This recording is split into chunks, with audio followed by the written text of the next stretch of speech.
Hi everyone, it's Nicole at bsmission.org. I want to talk a little bit about holding space and expectations and how to pull back from these two things. I'm going to share a few stories of what I went through and how I learned to not do certain things. So I was talking to one of my clients recently and she said something about holding space, and I said I stopped holding space for people years ago, and I just am. Meaning I am just being who I am in every present moment. And by doing that, I'm doing it without any expectations for anything or anyone. Some years ago, after I moved out of my office, I moved in temporarily with a friend of mine. And I was so grateful to be there that she was letting me use one of her rooms while I was going through my wonderful transition and awakening. But her house, she cleans homes. She's really good at what she does. But when it came to her house, she didn't really have any energy left to do it. And everything in the house was kind of crazy and cluttered. And I don't like to live like that. That's not typically how I live. So when I was there and I moved in, I started cleaning her house. I organized her closet. I cleaned. I folded everything up. I did all these, things because I'm staying there. And one, it's a nice thing to do, and two, it's how I would like, if my space would to be.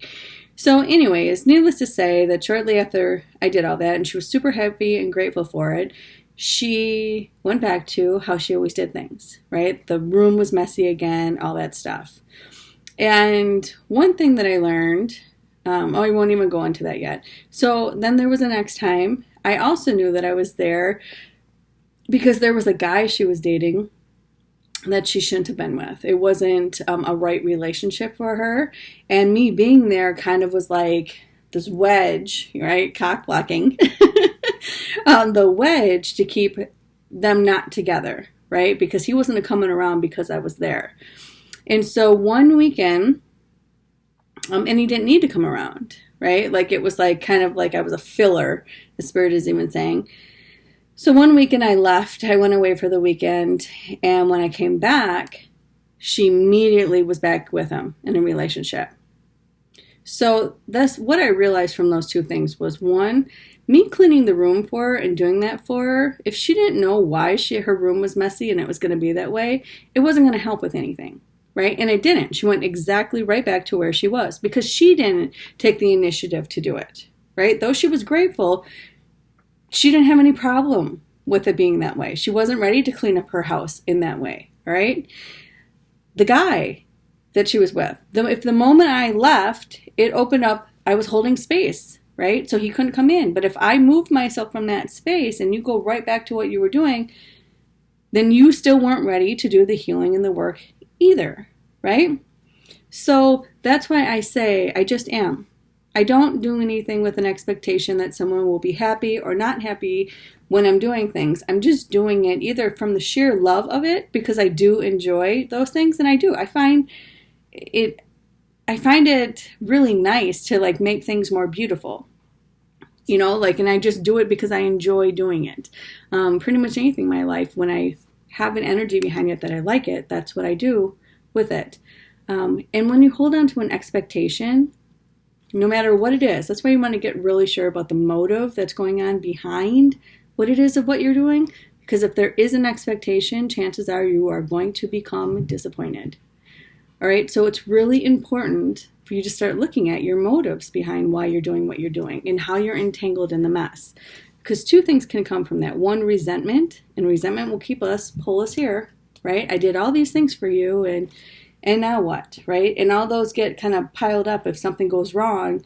Look at all the things that I did, and then something triggered you and it goes wrong, you're projecting out all these things. So there was an expectation on, if I do this, you're going to appreciate me, you'll see me, you'll like me, right? Whatever this is.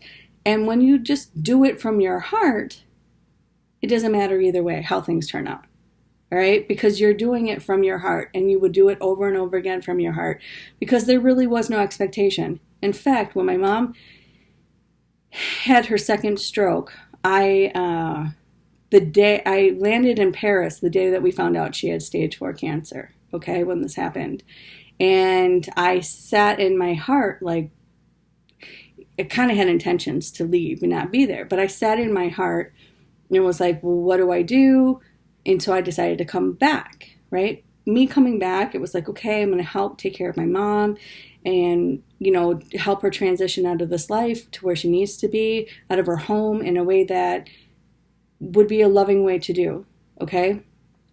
So by doing that, I didn't have any expectations one way or another. I didn't even think about it because I did it from my heart, all right? That's the difference.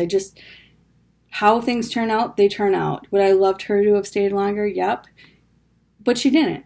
She left, sooner than we even thought she was going to be leaving, right? Because her will was so strong that she was like, I don't want to put this on my family. And so she was like, yep, I know that my will can get me out of here sooner. So I'm just letting people know that these are some things that sometimes it feels like it's being done to us. But if you go back to your own energy and you get really honest with yourself about why you're doing things that you're doing, it's going to help you uncover some deep hidden truths about yourself and maybe that need to be healed, right? And it could bring up to surface a lot of family entanglements. Usually those are relationships are the ones that are bringing us the most lessons and gifts.